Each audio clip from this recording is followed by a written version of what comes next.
बड़ी सूचना इस वक्त आपको बता रहे हैं। आईपीएस रवि प्रकाश ने सरकार का इसे लेकर आभार भी जताया है। न्यूज 18 से बातचीत में रवि प्रकाश मेहरड़ा ने कहा, पूरी शिद्दत से नई जिम्मेदारी निभाऊंगा, जीरो टॉलरेंस की नीति पर जनता की सेवा करेंगे। तो लगातार जिस तरीके से जीरो टॉलरेंस की नीति एसीबी की ओर से दिखाई जाती है, इसी का दावा एक बार फिर से किया गया है। सुनाते हैं।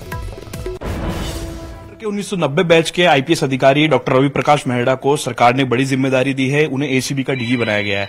रवि प्रकाश जी, सबसे पहले आपको न्यूज 18 की तरफ से शुभकामनाएं। किस तरीके से देखते हैं आप, राजस्थान की सरकार कह रही है, देश की सरकार कह रही है, जीरो टॉलरेंस की नीति पर काम होना चाहिए, बड़ी जिम्मेदारी है आपके पास।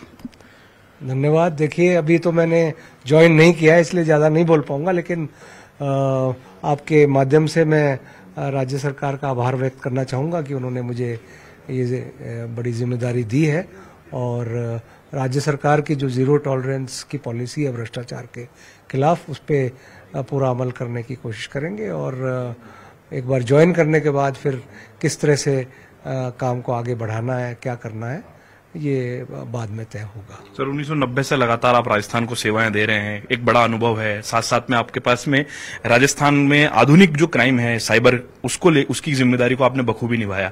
तो किस तरीके से नए चैलेंज को एक्सेप्ट करेंगे अब आप? देखिए, जो भी सरकार में जब हम नौकरी में आते हैं तो जो भी जिम्मेदारी दी जाती है उसको बखूबी निर्वहन करना पूरा तन मन से, वे हर एक से एक सरकारी कर्मचारी अधिकारी की एक ड्यूटी होती है। तो उस ड्यूटी को कोशिश की है कि उसी तरह से निभाया जाए। तो आगे भी जो भी अब ये जो नई जिम्मेदारी मिली है, इसको भी पूरे अपने तन मन से हम लोग, मैं कोशिश करूंगा कि जो भी हमारे उद्देश्य हैं गवर्नमेंट के, को पूरा करें। सर, बात करने के लिए शुभकामनाएं। तो आप सुन रहे थे डॉक्टर रवि प्रकाश मेहरड़ा जी को, जो कि जिन्हें बड़ी जिम्मेदारी दी गई है एसीबी डीजी के तौर पर, और वो अपनी जिम्मेदारी को बखूबी निभाने की बात भी कह रहे हैं। सरकार ने जीरो टॉलरेंस की नीति को लेकर के लगातार जो है वो काम किया जा रहा है और अफसरों को एक बड़ी महत्वपूर्ण जिम्मेदारी दी जा रही है, जिसमें डॉक्टर रवि प्रकाश मेहरड़ा को भी आज एक बड़ी जिम्मेदारी सरकार की ओर से दी गई है। कैमरा पर्सन दिलीप चेची के साथ लवली वधवा, न्यूज 18 जयपुर। और जोधपुर से कांग्रेस प्रत्याशी करण सिंह उचियारड़ा ने पुलिस पर सौतेला व्यवहार करने का आरोप लगाया। फलोदी में कांग्रेस नेताओं पर दर्ज मुकदमे के विरोध में आज जोधपुर में प्रेस कॉन्फ्रेंस की। करण सिंह ने पुलिस पर पक्षपातपूर्ण कार्रवाई का भी आरोप लगाया। उन्होंने आरोप लगाया कि लोकसभा चुनाव में बीजेपी ने मतदान बूथों पर कब्जा किया, फर्जी मतदान किया गया। करण सिंह ने उचित कार्रवाई नहीं किए जाने के बाद मामले में उग्र आंदोलन और सड़कों पर घेराव करने तक की चेतावनी दी। सुनिए। जनता पार्टी ने पुलिस के साथ मिलकर के जो धांधलियां करी है और हमारे लोगों को, एजेंटों को पीटा है, जगह जगह मारपीट करी है और एक तरफा पुलिस ने कार्रवाई करी है, जिसके लिए आज हमने प्रेस कॉन्फ्रेंस करी है। पिछले दिनों बैंगटी कला गांव में, जहां 90% कांग्रेस विचारधारा के वोट है, पड़ोसी गांव के लोगों ने आके हमला कर दिया, पत्थरबाजी करी, दोनों तरफ से पत्थरबाजी हुई। पुलिस ने एक तरफा कार्रवाई करते हुए मात्र 11 लोगों को, कांग्रेस कार्यकर्ताओं को पकड़ के ले आई, उनको रात भर ठोका, 2 दिन तक उनको 100 कौन में पेश नहीं किया।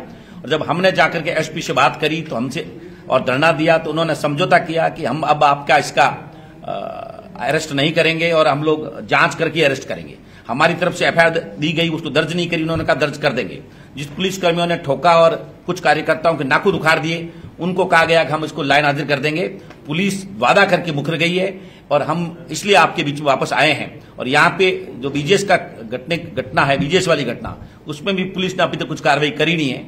आपके मार्फत प्रशासन को चेताना चाहते हैं कि अगले 2-3 दिन में आप कानूनन और हमको न्याय प्रदान कर दें, अन्यथा हम सड़कों पर उतरेंगे और कानून की अव्यवस्था हुई तो आप जिम्मेवार होंगे। तो वहीं बूंदी के केशव राय पाटन से कांग्रेसी विधायक सीएल प्रेमी ने अपने ऊपर लगाए गए फर्जी जाति प्रमाण पत्र के आधार पर चुनाव लड़ने के आरोपों पर सफाई देते हुए पलटवार किया और कहा कि चुनाव में मिली हार से बौखला गई है, इसीलिए मेरे खिलाफ षड्यंत्र रचा जा रहा है। दरअसल बीजेपी नेता चंद्रकांता मेघवाल ने फर्जी जाति प्रमाण पत्र के आधार पर चुनाव